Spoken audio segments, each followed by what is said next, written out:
Hello, everyone. This is the second in a series of lectures covering Chapter 16. And we're going to be talking about Section 16.2 here, which is about traveling waves.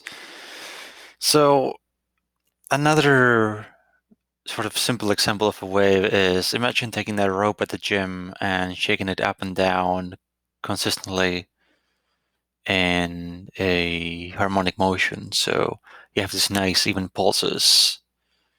If you do this exactly in harmonic motion, then you'll actually create this continuous sinusoidal wave, which actually has some mathematical equivalencies with the simple harmonic motion, such as the fact that each element of the rope actually, its speed, the way that each element moves up and down, can actually be described with the same formulas as simple harmonic motion. Of course, though, the pulses that you send, the actual wave that you send through the rope, horizontally, as in the case shown below, the actual speed of the rope is constant. The speed of the wave is constant. So realistically, though, right, if you go to the gym and keep sending these pulses, they won't be exactly sinusoids. You can't quite get that. But this model where you basically have this like continuous sinusoidal pulses moving through the medium at a single frequency at a constant velocity. While this doesn't really describe waves in the real world, it's a good model to start off with and then tack on all these other realistic effects. So just going to switch over to this interface. And again, though, like a sinusoidal wave, functionally, it's a series of pulses one after the other, right? That's really what the sine function looks like, which is why we work with the sine or even cos to use them as part of the wave function for these waves. And as always, if we just pick a time, then we can graph out a snapshot of the wave at any point. And so we see in the blue function here is the wave at some point after time has passed, and the orange one is the initial time where the wave's a particular place, and then it's going to move to the right. But obviously, though, the assumption here is that this is the simple sinusoidal wave function, so we assume that it kind of continues on beyond what we see in the graph, and it just keeps moving to the right over time. So there's a few properties that we can point out which are useful to describe this simple waveform. First of all, we'll point out the highest points of the wave, right, which are the crests, and this is where, right, like the amplitude reaches its maximum positive value, while the lowest point of the wave are the trough. And again, that's when the amplitude goes to minus a. When the vertical position goes to minus a. Now, also note that the sinusoidal function, right, is a series of periodic pulses. So the shape of the function repeats itself after every pulse. In other words, you can actually measure the length of a single pulse, which will be the distance between two consecutive crests or two consecutive troughs, or just two of the same points across two adjacent pulses. So we call that distance the wavelength. And here they highlight it as a distance between two crests or two troughs. But you could also, if you pick, again, any 2 points, so I could pick this point on this particular pulse and the same point in the next one, and the distance I get between them, that'd be the wavelength as well. So again, the wavelength is just how long a single pulse is in the wave. Now, let's look at it as a function of time. So, right, let's go to our waveform here and just look at the origin here. Let's look at this point and let's see how it moves over time, because as wave pulses keep passing through to the right, this point's going to shake up and then down. So if you graph that movement of the point over time, then it also looks like a sine function, but now it's a function of time. So it turns out then that some properties that we saw in the block spring system are also useful for the wave. We can talk about the period, which is simply how long does it take for any element of the medium to oscillate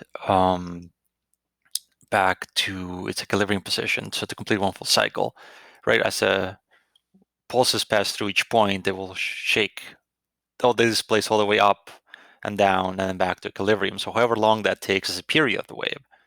And when you pick a point and you graph it as a function of time, then the period can actually be found then as however long it takes for the particle to resume a position after one whole cycle has passed. So however long it takes for the particle to, starting from its equilibrium position to return to equilibrium at the end of the cycle, this distance is a period. Or as I show in the graph here, you can pick any 2 points in adjacent cycles to figure out the period. And interestingly enough, you can also just look at the wave itself as it's traveling to the right. However much time passes between, say, 2 crests passing by a particular point on the x-axis, that's also the period. So the period of each element matches the period of the wave itself. Another measure to think about is the frequency of the wave, which rather than saying, how long it takes for one full pulse to pass through, for one cycle to complete, the frequency asks how many cycles complete in some given time. So how many crests will pass through the y-axis in a second.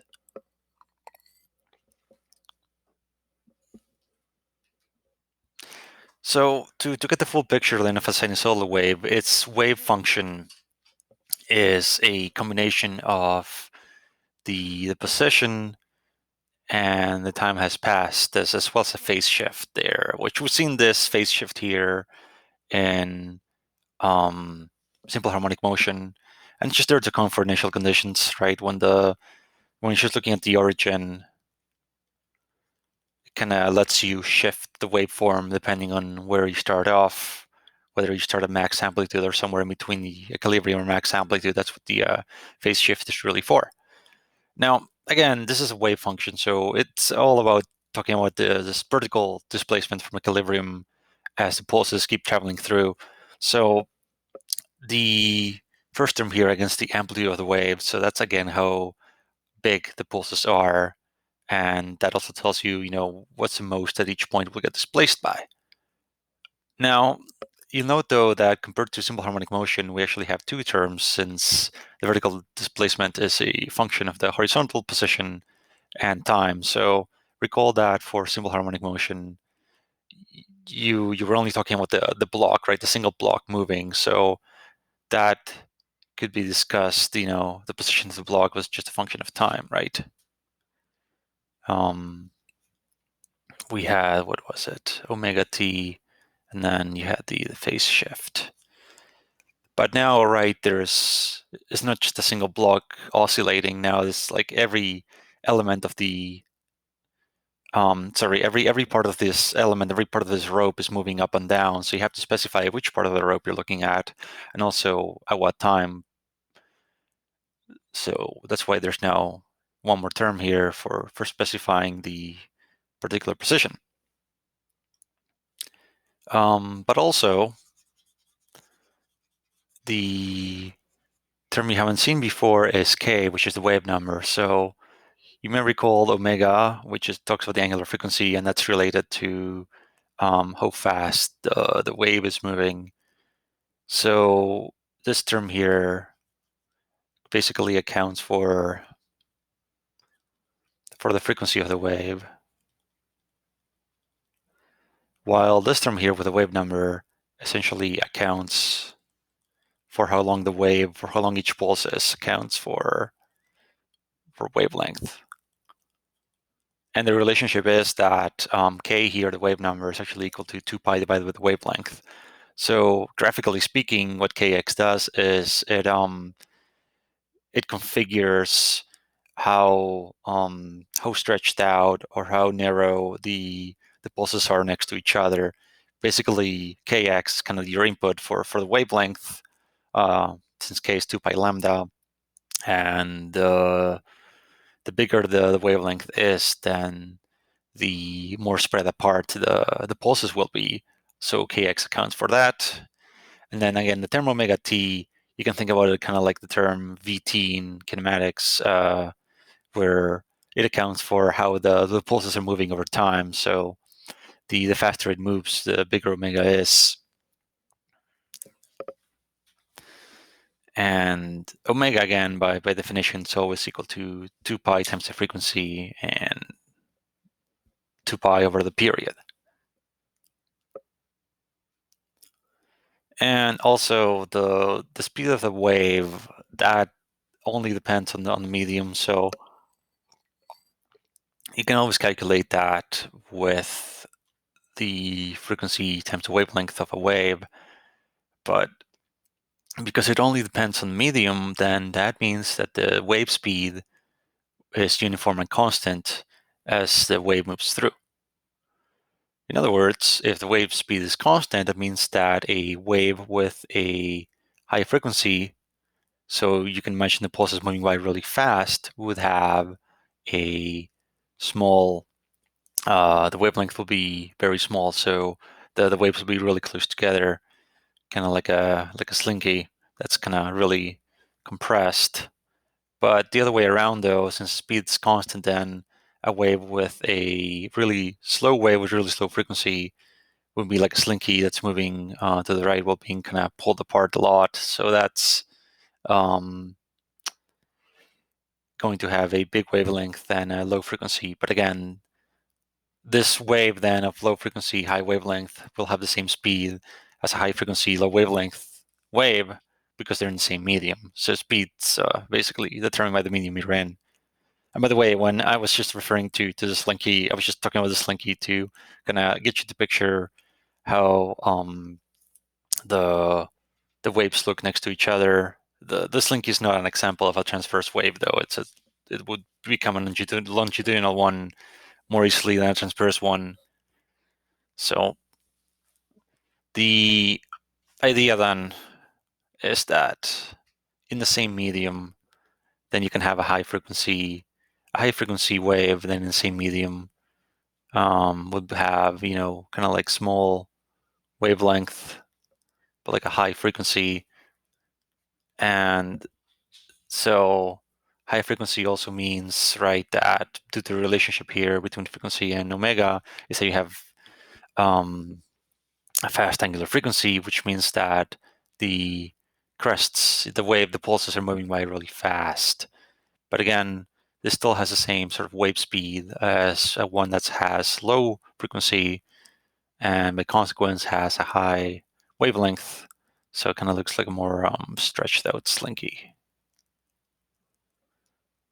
So obviously, right, this one is slower because there's a bigger gap between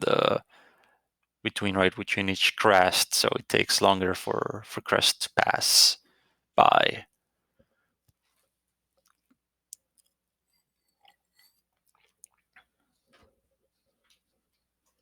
So a few questions here. Let's say we have a sinusoidal wave with some frequency, and the idea is that we stop that wave, we rest the string, and then we send a second wave with twice the frequency. What can we say about the wave speed?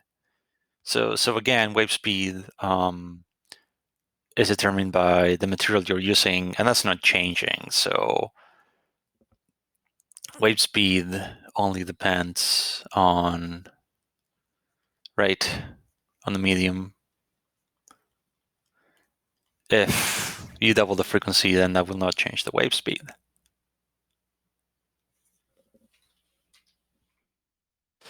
Now, what is the wavelength of the second wave?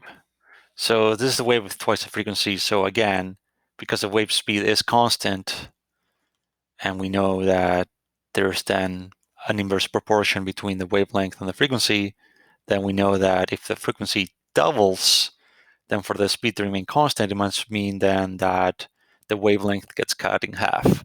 The peaks get a lot closer together. The wavelength then is half that of the first wave. Finally, what is the amplitude of the second wave? So, talk about this in section 16.4, but the amplitude of the wave is actually related to the energy that's used to generate the wave in the first place. So that's more to do with the input that gets the wave moving in the first place than the frequency of the wave. In other words, we don't then have enough information to determine the amplitude of the wave because we need to know how much energy was put into the system. And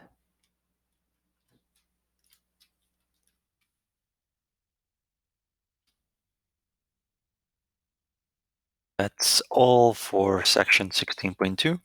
Hope you join me again, where we'll be talking about section 16.3, wave speed on a string.